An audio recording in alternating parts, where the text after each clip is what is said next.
Greeting and welcome to this beta of Noiz Analytics. This first tutorial is going to show you how to do a search engine monitoring report. So to do so is quite simple. We just have to log in with any of your Google account. That could be a Gmail account or AdWords account. So let's go here. On the first time you log in, you're going to have to create a client. So my first client. And by default, the project will show you, propose you a project, and we're gonna log in into the search engine monitoring report. Now, why do we want to monitor search engine? So let's have a quick example in the travel industry, for instance. Imagine that you want to reach potential consumer who's gonna come to Montreal. Depending on the industry, in some case up to 80% of the consumer may actually search online through search engine to find a product or services. So in our case, we want to know, well, those people are going to find what exactly. So if someone wants to come to Montreal and type in travel to Montreal in Google, what type of results is going to see? Well, we're starting here. Potential consumer may end up on montreal.worldweb.com.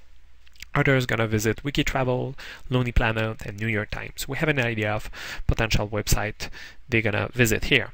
Now, if the person was actually a blog search, you may end up on different travel to Montreal here. It may end up on different websites. G-Lake in that case, Omnipotent Eye, and Woolham.com as the first three.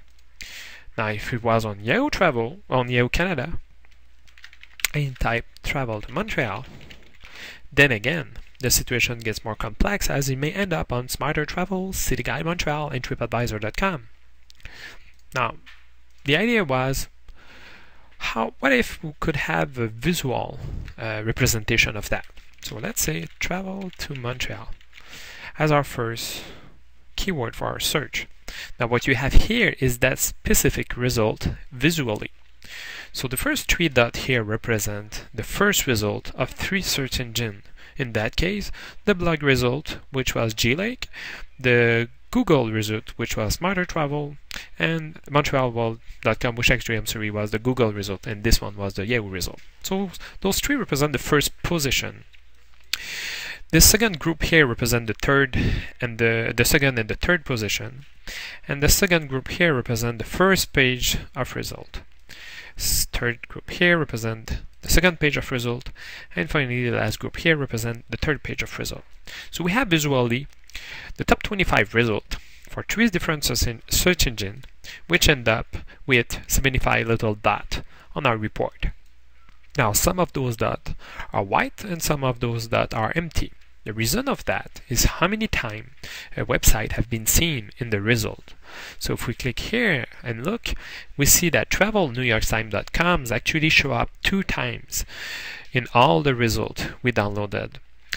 We see that Woolham is also showing up 2 times and Travel How show up 3 times. Now, of course, at that stage, it's interesting, but it's not that much powerful. Let's push the envelope a little bit and say, well, people could actually type another type of keyword and say hotel in Montreal instead of just travel to Montreal.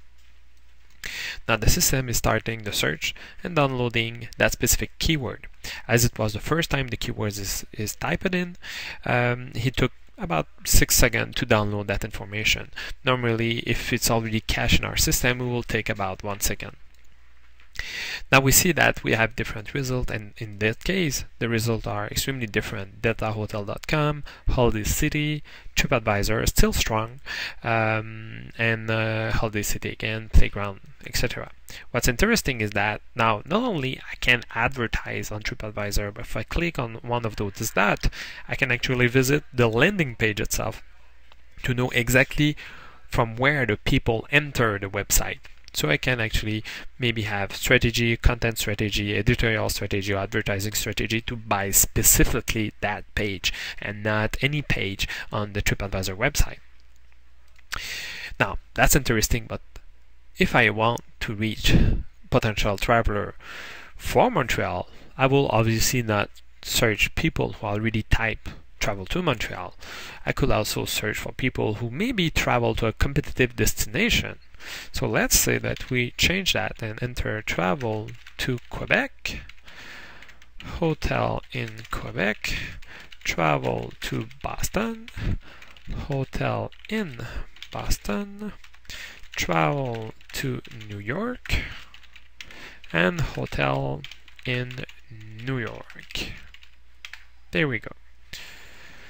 So what we've done here is we're actually downloading 600 results from 3 different search engines for 8 keywords, which is a full domain monitoring in that case. Highly complex and something you don't want to do manually, believe me.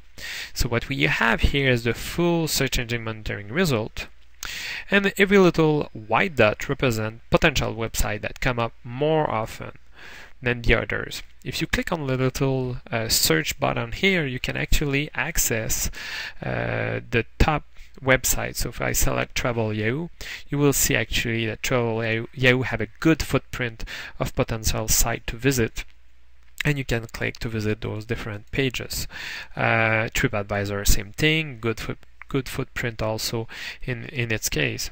Now, we can also do segmentation. So for instance, here if we click travel to Quebec, travel to Boston, and travel to New York, the selection here required the tools to give us only the sites who are always present in any of those search. So in that case, Wiki Travel is always present. Virtual Tourist is also always present. So we have to prioritize our marketing investment. I will say that Virtual Tourist in this is at some point a better bet to pull out some competition, consumer from competitors. Travel New York Times, strong bet here also.